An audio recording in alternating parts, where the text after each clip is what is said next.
ಸಿಂಹ ರಾಶಿಯವರಿಗೆ ಈ ಒಂದು ಮಾಸ ಎಚ್ಚರಿಕೆಯ ಮಾಸ ಅಂತಾನೆ ಹೇಳ್ಬೇಕು. ಯಾರ್ಯಾರು ಗಾಡಿ ಎಲ್ಲ ಓಡಿಸ್ತೀರಾ ಅವರೆಲ್ಲರೂ ಸ್ವಲ್ಪ ಎಚ್ಚರಿಕೆಯಿಂದ ಮುಂಜಾಗ್ರತೆಯಿಂದ ಓಡಿಸಿ. ಎಷ್ಟು ಸಾಧ್ಯನೋ ಅಷ್ಟು ನಿಧಾನವಾಗಿ ಓಡಿಸಿ. ಹಾಗೆ ಖರ್ಚು ಅನ್ನೋದು ಬಂದಾಗ ಈ ಒಂದು ಮಾಸದಲ್ಲಿ ತುಂಬಾ ಖರ್ಚು ಜಾಸ್ತಿ. ಈ ಒಂದು 2-3 ತಿಂಗಳಿಂದ ನಿಮ್ಗೆ ಆದಾಯ ಒಂದು ತುಂಬಾ ಅದ್ಭುತವಾಗಿದೆ. ಹಾಗೆ ಖರ್ಚುನು ಕೂಡ ಅದ್ಭುತವಾಗಿ ಮಾಡ್ತಾ ಇದ್ದಾರೆ. ಇದ್ರ ಕಡೆ ನಿಗಮನ ಇಡ್ಬೇಕಾಗುತ್ತೆ. ಇನ್ನ ಆರೋಗ್ಯದ ವಿಚಾರ ಅಂತ ಬಂದಾಗ ಸ್ವಲ್ಪ ತಲೆನೋವು ಇರುತ್ತೆ, ಹಾಗೆ ಶೀತದ ಒಂದು ಪ್ರಾಬ್ಲಮ್ ಇರುತ್ತೆ ಸಿಂಹ ರಾಶಿ. ಹಾಗೆ ಇನ್ನ ಮದುವೆ ಕಾರ್ಯಗಳಂದಾಗ ಯಾರ್ಯಾರು ಸಿಂಹ ರಾಶಿಯವರಿದ್ದೀರಾ, ಮದುವೆ ಆಗದೆ ಇರೋಂಥವ್ರಿದ್ದೀರಾ, ಈ ಒಂದು ಮಾಸದಲ್ಲಿ ಖಂಡಿತವಾಗ್ಲೂ ಹುಡುಗಿನ ಹುಡ್ಕಕ್ ಶುರು ಮಾಡಿ ಇನ್ನೊಂದು 6 ತಿಂಗಳಲ್ಲಿ ಮದುವೆ ಆಗುವಂತದ್ದು ಚಾನ್ಸಸ್ ಇರುತ್ತೆ. ಹಾಗೆ ಇನ್ನ ಆರೋಗ್ಯ ಆಯ್ತು, ಮದುವೆ ಆಯ್ತು, ಇನ್ನು ಎಜುಕೇಶನ್.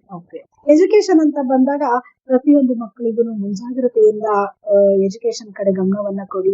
ಯಾವುದೇ ಟೈಮಲ್ಲಿ ಓದ್ಲಿಕ್ಕೆ ಕೂರ್ತೀನಿ ಅಂದಾಗ್ಲೂ ಕೂಡ ಒಂದು 5 ನಿಮಿಷ ಮೆಡಿಟೇಷನ್ ಮಾಡಿ ಓದೋಕೆ ಕೂತ್ಕೊಂಡ್ರೆ ಬೇಗ ತಲೆಗತ್ತುತ್ತೆ ಮಕ್ಕಳುಗಳಿಗೆಲ್ಲ.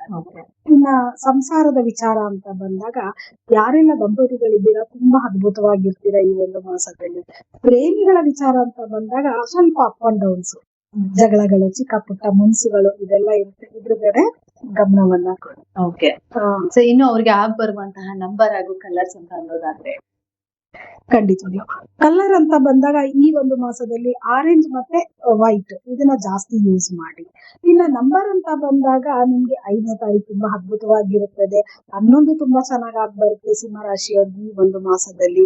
7ನೇ ತಾರೀಕು ಕೂಡ ತುಂಬಾ ಅದ್ಭುತವಾಗಿ ಬರುತ್ತೆ. ಸೊ ಹಾಗೆಲ್ಲ ನೀವು ಸಿಂಹ ರಾಶಿಯವ್ರಿಗೆ ಹೇಳ್ಬೇಕಾದ್ರೆ ತುಂಬಾ ಎಚ್ಚರಿಕೆಯಿಂದ ಇರ್ಬೇಕು ಅಂತ ಹೇಳಿದ್ರೆ, ಆ ಎಚ್ಚರಿಕೆಗೆ ಏನಾದ್ರೂ ಒಂದು ಪರಿಹಾರ ಮಾಡ್ಕೋಬೇಕಂದ್ರೆ ಯಾವ ರೀತಿ ಅವ್ರು ಪರಿಹಾರ ಮಾಡ್ತಾರೆ? ಖಂಡಿತವಾಗ್ಲು ಪ್ರಪಂಚಕ್ಕೆ ಬೆಳಕು ಕೊಡುವಂತವನು ಸೂರ್ಯ ಆಗಿರೋದ್ರಿಂದ ಪ್ರತಿದಿನ ಸಿಂಹ ರಾಶಿಯವರು ಸೂರ್ಯ ದೇವನಿಗೆ ಆರ್ಘ್ಯವನ್ನ ಕೊಡ್ತಾ ಬನ್ನಿ. ಒಂದು ತಾಮ್ರದ ತಮ್ಗೆ ತಗೊಳ್ಳಿ, ಅದಕ್ಕೆ ನೀರ್ ಹಾಕಿ ಒಂದು ಚಿಟಿಕೆ ಬೆಲ್ಲವನ್ನ ಹಾಕಿ ಆರ್ಘ್ಯವನ್ನ ಕೊಡಿ. ಓಂ ಸೂರ್ಯ ದೇವಾಯ ನಮಃ ಅಂತ ಎಷ್ಟು ಸಾಧ್ಯನೋ ಅಷ್ಟು 6 ಗಂಟೆ ಒಳಗಡೆ ಈ ಒಂದು ಕೆಲಸವನ್ನ ಮಾಡೋದ್ರಿಂದ ಅದ್ಭುತವಾದ ರಿಸಲ್ಟ್.